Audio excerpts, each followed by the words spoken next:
ஒருமறை நேரம் Bible Hour presented by the National Bible College. கிறிஸ்துவின் சபையார் உங்களை வாழ்த்துகிறார்கள். Welcome to Satellite Bible Classes. வணக்கம் தேசிய வேதாகம கல்லூரி மாணவ கண்மணிகளே, தோழர்களே, பெற்றோர்களே, தேவனுடைய வார்த்தையை கேட்க விருப்பமாக இருக்கிற உங்கள் அனைவருக்கும் என்னுடைய காலை வாழ்த்துதலை கர்த்தராகிய இயேசு நாமத்திலே தெரிவித்து, வான்வழி வகுப்புகள், இன்டர்நெட் கிளாஸஸ், அதாவது ஆன்லைன் கிளாஸஸ், இதற்கு உங்களை அழைக்கிறதுல நான் மகிழ்ச்சி அடைகிறேன். தேசத்தில், உலகத்தில் நீங்கள் எங்கே இருந்தாலும் தமிழ் மொழி பேசக்கூடியவர்களாக இருந்தால் இந்த ஆன்லைன் வகுப்பில் நீங்கள் சேர்ந்து படித்து ஒரு திறமையான போதகராக மாற இயலும். அது மாத்திரமல்ல, இந்த பாடங்கள் உங்கள் ஆத்மாவுக்கு வெளிச்சத்தையும் நித்திய வாழ்வுக்கான வளர்ச்சியும் உங்களுக்கு உண்டாக்கும். இந்த நாட்களில் த காஸ்பிள், சுவிசேஷம் என்ற தலைப்பில் இந்த பாடத்தை நம்ம கவனிக்கிறோம். பல விஷயங்களை கடந்த பாடங்களில் நம்ம கவனித்தோம். 6வது பாடமாக இயேசு கிறிஸ்துவும் அவருடைய அப்போஸ்தலர்களும், தி அப்பாசல்ஸ் என்ற தலைப்பில் இந்த நிகழ்ச்சியை நம்ம கவனிக்கிறோம். இயேசு கிறிஸ்து ஞானஸ்தானம் பெற்ற பிறகு அவர் செய்த முதல் பணி, அவர் தன்னோடு பின்பற்றவும் அவருடைய போதனைகளை மற்றவர்களுக்கு சொல்லவும் வழிகளை ஆயத்தப்படுத்தவும் அப்போஸ்தலர்களை அவர் தெரிந்து கொண்டார். அது ஒரு வித்தியாசமான அனுபவம். இயேசு கிறிஸ்துவனுடைய அப்போஸ்தலர்கள் பட்டதாரிகள் கிடையாது, ஆசாரியர்கள் கிடையாது, லேவியர்கள் கிடையாது, பணக்காரர்களும் கிடையாது. கலிலேயா கடற்கரை ஓரம் அன்றாடம் காட்சிகள், இரவிலே சென்று காலையிலே மீன் பிடித்து வந்து விற்று வயிற்றை கழுவக்கூடியவர்கள். அது மாத்திரம் அல்ல, அவங்களுக்கு ஒரு தெளிவான மொழி திறன் கிடையாது. எபிரேயமும் அரபு மொழியும் கலந்த ஒரு கொச்சை மொழியை பேசக்கூடிய மக்கள். They are very poor, uneducated. அப்படிப்பட்ட மக்களை தான் அவருடைய சீடர்களாக தெரிந்து கொண்டார். இன்றைக்கு நீங்கள் பார்த்தீங்கன்னா பெரிய பணக்காரர்கள் தங்களை விட பெரிய அறிவாளிகளை வேலைக்கு வச்சுக்குவாங்க. அப்போ தான் அந்த வேலையெல்லாம் நல்லா நடக்கும், இல்லையா? ஆனால் இயேசு கிறிஸ்து உங்களை விட, என்னை விட அறிவிலை குறைந்தவர்கள், ஏழைகள், வலது இடது தெரியாத மக்கள், அவர்களை அவர் தெரிந்து கொண்டார். மார்க் எழுதிய சுவிசேஷம் 1வது அதிகாரம் 16வது வசனம், அவர் கலிலேயா கடலோரமாய் நடந்து போகையில் மீன் பிடிக்கிறவர்களாயிருந்த சீமோனும் அவன் சகோதரன் அந்தியாவும் கடலிலே வலை போட்டு கொண்டிருந்த போது அவர்களை கண்டார். இயேசு அவர்களை நோக்கி, என் பின்னே வாருங்கள், உங்களை மனுஷரை பிடிக்கிறவர்களாக்குவேன் என்றார். கவனிக்க வேண்டிய ஒரு வசனம் இது. அடுத்தது கவனிங்க. உடனே அவர்கள் தங்கள் வலைகளை விட்டு அவருக்கு பின் சென்றார்கள். அவர் அவ்விடம் விட்டு சற்று அப்புறம் போன போது செபதேயின் குமாரன் யாக்கோபும் அவன் சகோதரன் யோவானும் படவிலே வலைகளை பழுது பார்த்து கொண்டிருக்கிறதை கண்டு உடனே அவர்களையும் அழைத்தார். அப்பொழுது அவர்கள் தங்கள் தகப்பனாகி செபதேவை கூலி ஆட்களோடு படவிலே விட்டு அவருக்கு பின் சென்றார்கள். இந்த பகுதியில் இயேசு தமது அப்போஸ்தலர்களாக இருக்கும்படி அழைத்த மனிதர்கள் என்ன வேலை செய்தார்கள், எந்த சூழலில் இருந்தார்கள்? அது ஒரு காலை நேரம். அவர்களை அழைத்த போது அவர்கள் மீன் இல்லாமலும் அல்லது கிடைத்த மீனை வருத்தத்தோடு பார்த்து கொண்டும் சிலர் மீன் பிடித்த வலைகளை கழுவி கொண்டிருந்ததாக நாம் பார்க்கிறோம்.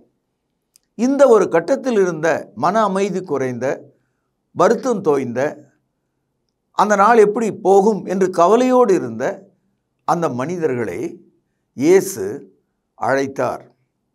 ஆங்கிலத்தில் he called them, அழைத்தார்.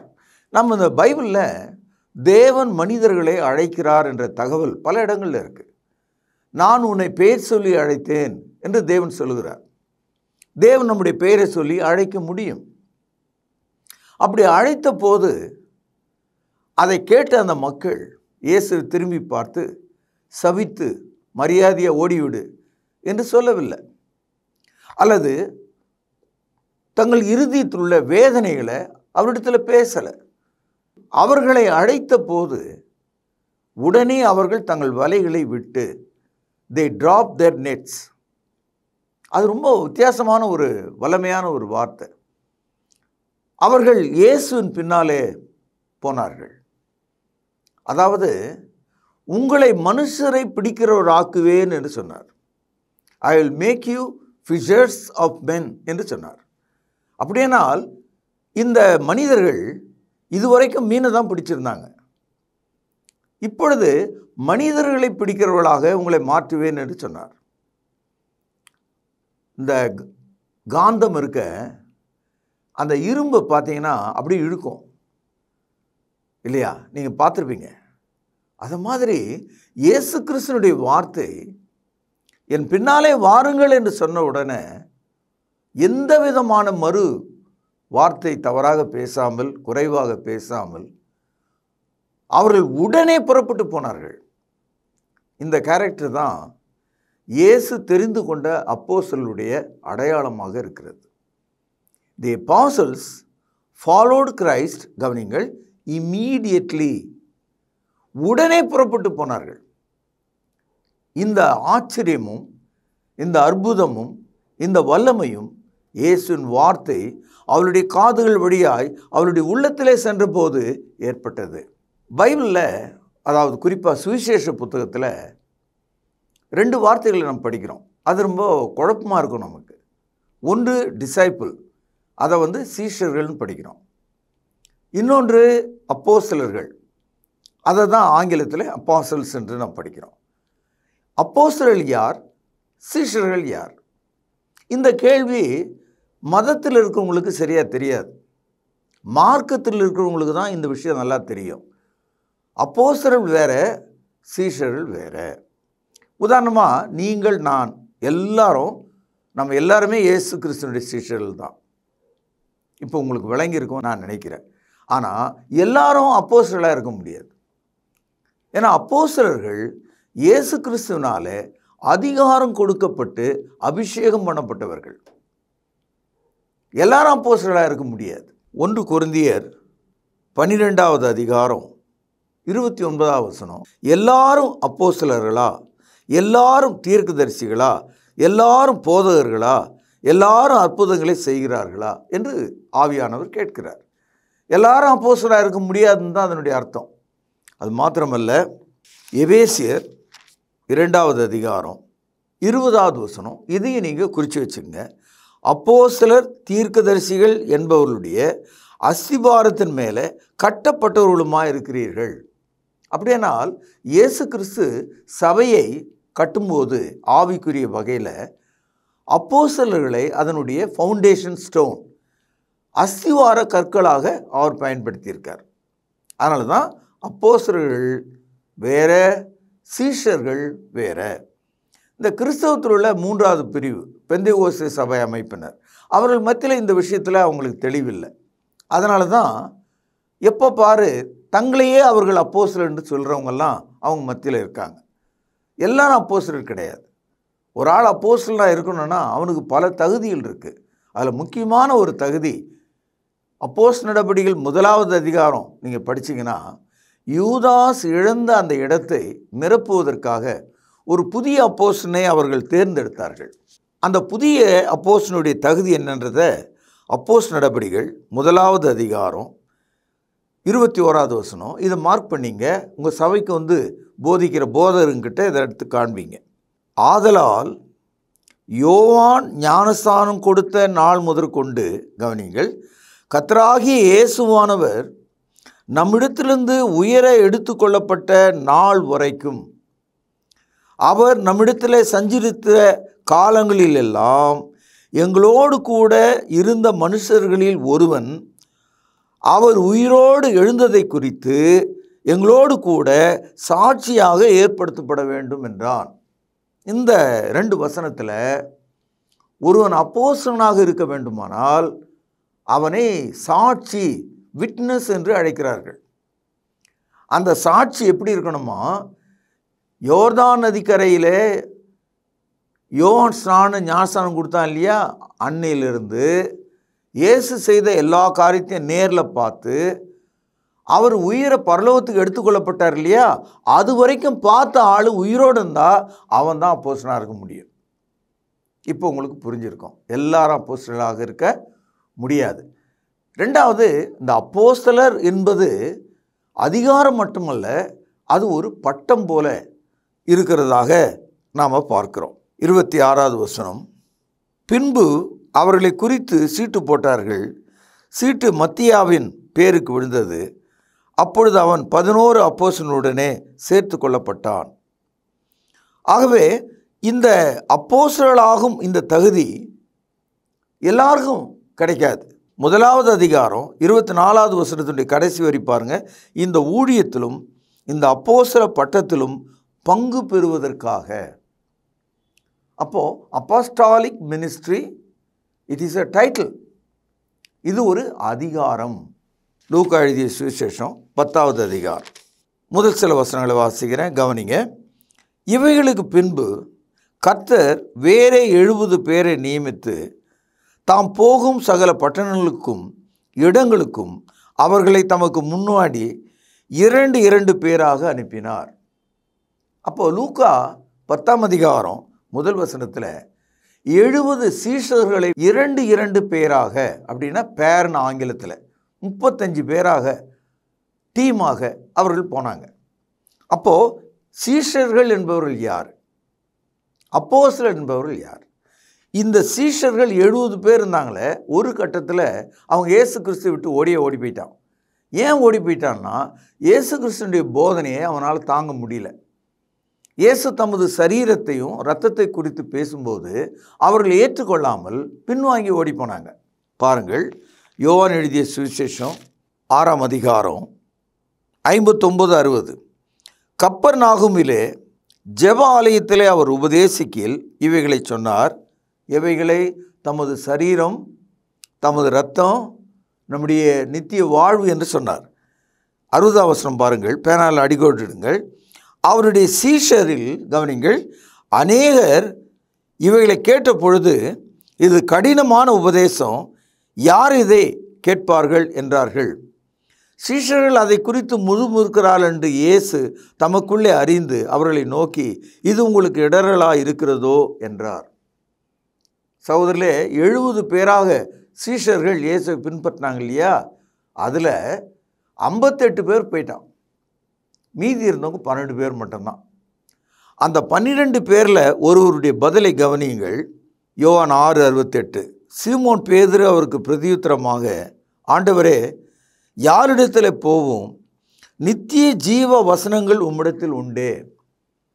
ஆக அந்த 58 பேர் சீஷர்கள் போனாங்களே, அவங்களுக்கு இயேசு கிறிஸ்துவினிடத்தில் நித்திய ஜீவனுக்குரிய வசனம் இருக்குதுன்னு தெரியல.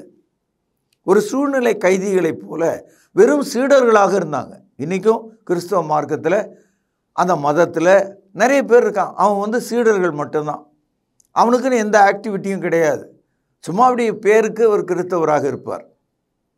ஆனால் இயேசு கிறிஸ்துனுடைய அப்போஸ்தலர்கள் அப்படி அல்ல. இயேசு கிறிஸ்துவினிடத்தில் ஜீவனுடைய வசனம் இருக்கிறது என்று புரிந்து கொண்டவர்களாக இருந்தாங்க. அதனால தான் இயேசு அவர்களை பார்த்து இப்படி சொன்னார். யோவான் 6வது அதிகாரம் 65வது வசனம் பாருங்கள். ஒருவன் என் பிதாவின் அருளை பெறாவிட்டால் என்னிடத்திற்கு வரமாட்டான் என்று இது நிமித்தமே உங்களுக்கு சொன்னேன் என்றார். ஏன்னா இயேசு கிறிஸ்துவை பின்பற்றின அந்த 70 பேரில் 50 பேர் பின்வாங்கி போனாங்க. பிதாவினுடைய அருளை, காட்ஸ் கிரேஸை அவனுங்க பெறலை.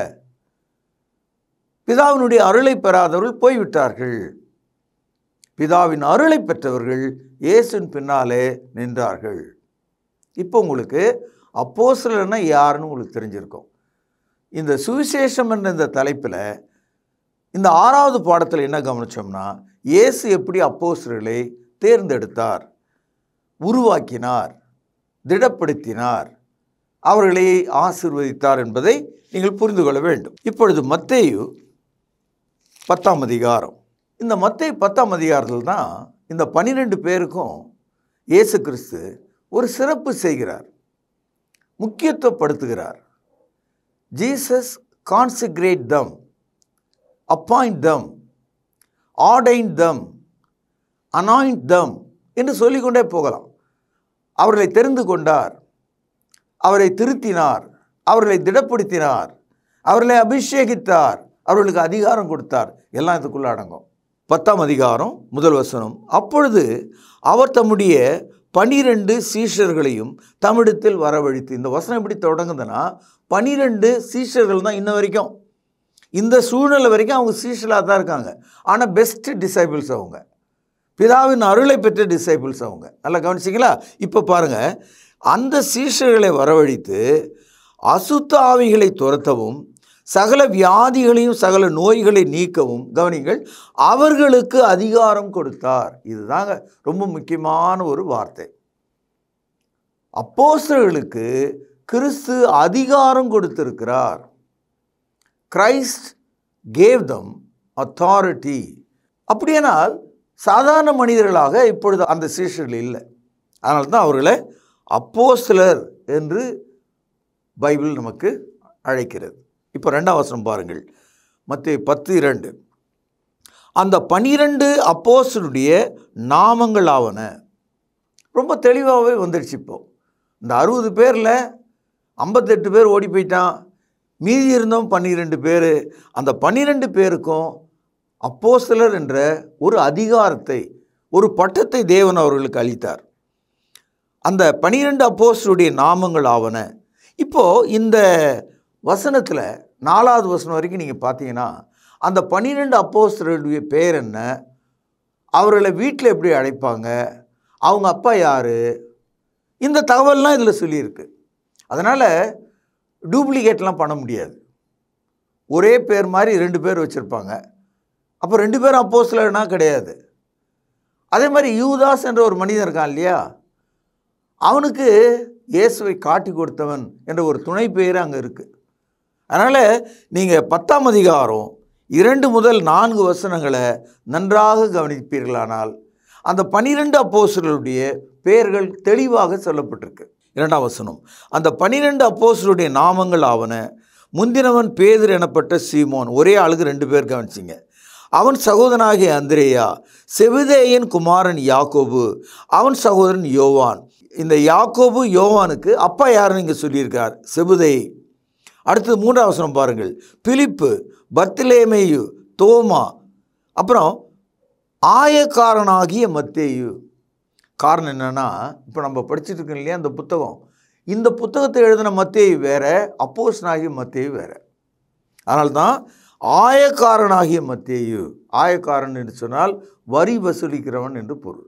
அல்பேயின் குமாரன் யாக்கோபு. ஏன்னா ஏற்கனவே ஒரு யாக்கோபு இருக்கிறதுனால இவன் யார், அல்பேயின் குமாரன் யாக்கோபு. அப்புறம் ததே என்னும் மறுநாமம் உள்ள லெபேயு. இந்த ஆளுக்கு 2 பேர் இருந்திருக்கு, ததேன்னு சொல்லுவாங்க, லெபேயுன்னு சொல்லுவாங்க. அடுத்து 4ஆம் வசனம் பாருங்கள், கானானாகிய சீமோன், அவரை காட்டி கொடுத்த யூதாஸ் காரியத்து என்பவர்களே. இந்த முதல் 2, 3, 4 வசனங்களில் இயேசு கிறிஸ்து அதிகாரத்தை கொடுத்த அந்த 12 அப்போஸ்தலருடைய பெயர்கள் மிக தெளிவாக சொல்லப்பட்டிருக்கிறது. இந்த அப்போஸ்தலர்களுக்கு இவ்வளோ விசேஷமான அதிகாரத்தை கொடுத்ததுனால அவர்களுக்கு அந்த அற்புதம் செய்யக்கூடிய, தேவனுடைய ராஜ்யத்தை நிரூபிக்கக்கூடிய ஆற்றல் இருந்தது. 8ஆம் வசனம் பாருங்கள், வியாதி உள்ளவர்களை சுத்தமாக்குங்கள், குஷ்டரோகிகளை சுத்தம் பண்ணுங்கள், மரித்தோரை எழுப்புங்கள், பிசாசுகளை துரத்தியுங்கள், இலவசமாய் பெற்றீர்கள் இலவசமாய் கொடுங்கள். எந்த ஒரு அப்போஸ்தலனோ ஒரு அற்புதம் செய்ததுக்காகவோ ஒரு சுகத்தை கொடுத்ததற்காகவோ எனக்கு காணிக்கை அனுப்பி வைங்க, ஜெபத்தோட்டத்துக்கு வாங்க, எனக்கு இந்த ஆலயம் கட்டத்துக்கு உதவி செய்யுங்க, எனக்கு சாப்பாட்டுக்கு வசதி செய்து கொடுங்க, இந்த மாதிரியான காரியங்கள் யாருமே செய்யலை. Never ever apostles they stretch their hand to receive alms. ஒரு காணிக்கையை பெறுவதற்காக அவர்கள் கை நீட்டலை. இதையெல்லாம் இந்த அதிகாரம் இலவசமாக உங்களுக்கு கொடுக்கப்பட்டது. ஃப்ரீலி கிவன் ஃப்ரீலி கிவ், இலவசமாக கொடுங்கள். இதுதான் அப்போஸ்தலருடைய ஊழியம். அது மாத்திரமல்ல, 9 வசனம் பாருங்கள். உங்கள் கச்சைகளில் பொன்னையாவது வெள்ளியாவது செம்பையாவது, கச்சைன்னு சொன்னால் பணம் வைக்கிற ஒரு பை, அதில் பொன் வெள்ளி செம்பு தேவையில்லைன்றார். 10வது வசனம் பாருங்கள். வழிக்காக பையையாவது 2 அங்கிகளையாவது பாதரட்சிகளையாவது தடியையாவது தேடி வைக்க வேண்டாம், வேலையால் தன் ஆகாரத்துக்கு பாத்திரனாக இருக்கிறான். இந்த அப்போஸ்தலருக்கு இயேசு என்ன சொல்கிறாருன்னா, உங்கள் தேவைகளை நான் சந்திப்பேன், உங்கள் ஆகாரத்தை சந்திப்பேன், உங்கள் உடைகளை சந்திப்பேன், உங்கள் சுகங்களை விசாரிப்பேன், உங்களை நான் காத்துக்கொள்வேன், நீ எதுவுமே எடுத்துக்கொண்டு போக வேண்டாம். இதுதான் அப்போஸ்தலருடைய ஊழியம். இப்படிப்பட்ட மக்களை இன்றைக்கு நம்ம பார்க்க முடியாது. ஏனென்றால் அவர்கள் இல்லை. ஆனால் கிறிஸ்தவத்தில் ஒரு பிரிவு இருக்குது, பெந்தெகோஸ்தே அமைப்பு. அதில் இருக்க ஒரு ஆள் சொல்கிறாரு, ஒரு அப்போஸ்தலர் இன்னும் இருக்கார், அவர் இமயமலையில் உட்காந்துருக்காரு. இவருக்கு எப்படி இது தெரியும்? அப்போஸ்தலர்லாம் முதல் நூற்றாண்டு காலத்தில் சரீரத்தில் இறந்துட்டாங்க. இன்றைக்கி 2000 வருஷம் ஆச்சு. அப்போ இமயமலையில் ஒரு அப்போஸ்தலர் இருக்கிறான்னு சொன்னால் அவனுக்கு வயசு 2000 வருஷம். 2000 வருஷமாக அவன் ஐஸு சாப்பிட்டுட்டு உட்காந்துருக்கானா? இயேசு கிறிஸ்துனுடைய அப்போஸ்தலர்கள் இயேசுவுக்காக மரிக்கிறவளாக இருந்தாங்க, அவருடைய நாமத்தை மகிமைப்படுத்துகிறவளாக இருந்தாங்க. ஐஸ் கட்டியில் உட்காந்துட்டு அவன் என்ன பண்ணிகிட்டு இருக்கான் கேட்டால் தபஸ் பண்ணிகிட்ருக்கான். இவன் யாருன்னு எனக்கு ஒன்றும் புரியலை. இந்த சினிமா நடிகன் சொல்கிறான் பாருங்கள், அங்கே யாரோ ஒருத்தன் உட்காந்துருக்கான்னு இமயமலையில், அது மாதிரியான ஆளாக இருப்பான் போல் இருக்கு. ஆனால் இயேசுனுடைய அப்போஸ்தலர்கள் யார் என்பதை நீங்கள் விளங்கிக்கணும். அடுத்த ஒரு கேள்வி உங்கள் மனசில் வரும், இந்த 12 அப்போஸ்தலர்களில் ஒரு ஆள் இயேசுவை காட்டி கொடுத்தார் இல்லையா, அது நமக்கு ரொம்ப வருத்தத்தை கொடுக்குது இல்லையா? அதுலேருந்து நம்ம என்ன தெரிஞ்சுக்கிறோன்னா, எவ்வளோ பெரிய அதிகாரம் இருந்தாலும், எவ்வளோ பெரிய வழி நடத்துதல் இருந்தாலும், அற்புதங்களை செய்வர்களாக இருந்தாலும், நம்ம மனிதர்கள் என்பதையும், நாம் சோதிக்கப்படுவோம் என்பதையும், சாத்தான் நம்மை சோதிப்பான் என்பதையும் நம்ம விளங்கி கொள்ள வேண்டும். சில பேர் இப்படி போதிக்கிறாங்க, யூதாஸ் காரியத்தை கடவுள் அவன் பிறக்கிறதுக்கு முன்னாலேயே அவனை காட்டி கொடுப்பதற்காக திட்டமிட்டு ஒரு ட்ராமாவில் ஒரு கேரக்டர் வைக்கிற மாதிரி அவனை வச்சுருந்தாரு அப்படின்னு நினைக்கிறாங்க. அது உண்மை கிடையாது. காரணம் என்னென்னா, நியாயத்தீர்ப்பு நாளில் யூதாஸ் காரியத்தை இப்போ நான் சொன்ன மாதிரியே தேவன் அவனை திட்டமிட்டு வச்சுருந்தார்னா என்ன சொல்லுவோம் தெரியுங்களா? ஐயா, இயேசுவை காட்டி கொடுக்குறதுக்கு நீங்களே ஏற்பாடு பண்ணிவிட்டு இப்போ என்ன போய் நரகத்தில் தள்ளுறீங்களே அப்படின்னு அவன் கேட்பான். ஆகவே தான் இயேசு கிறிஸ்துவை காட்டி கொடுத்த அந்த யூதாஸ் காரியத்தை சாத்தான் சோதித்தான். சாத்தானுக்கு அவன் உடன்பட்டான். அவன் ஒரு விலைக்கு போனான். இயேசு விலைக்கு விற்றான். 30 வெள்ளிக்காசுக்காகவும் ஒரு முத்தம் கொடுத்து காட்டி கொடுத்தான். அது மாத்திரமல்ல, அவன் சாகும்போது சொன்னான், குற்றமில்லாத இரத்தத்தை நான் காட்டி கொடுத்தேனே. அவனே அறிக்கையிடுகிறான், நானே இதற்கு காரணம் என்று சொல்கிறான். அவன் பெற்றுக்கொண்ட அந்த 30 வெள்ளிக்காசை ஒன்று கூட செலவு பண்ணாமல் அதை எடுத்துன்னு போய் வீசி எறிந்தான். அது மாத்திரமல்ல, அவன் தலைக்குப்புற விழுந்து நான்று கொண்டு செத்தான். இதுக்கெல்லாம் என்ன காரணம்? தேவன் அவனை டிராமாவில் பயன்படுத்துகிற ஒரு ஆள் மாதிரி, ஒரு சூழ்நிலை கைதியாக இயேசுவை காட்டி கொடுப்பதற்காக அவனை வச்சுருந்தாருன்னா அவன் ஏன் சாவ போகிறான்? அவன் ஏன் அந்த காசை வீசி எறிய போகிறான்? நான் ஏன் பாவம் செய்தேன்னு சொல்ல போகிறான்? ஆக அவன் சாவறதுக்கு முன்னாலே இந்த கேரக்டராக மாறி இருக்கான். ஆகவே இதெல்லாம் நீங்கள் புரிஞ்சுக்கணும். ஆகவே சுருக்கமாக சொல்லப்பட்ட இந்த செய்தியை நல்லா புரிஞ்சுக்கிட்டு அற்புதமான விசுவாசிகளாக நீங்கள் மாற வேண்டும்.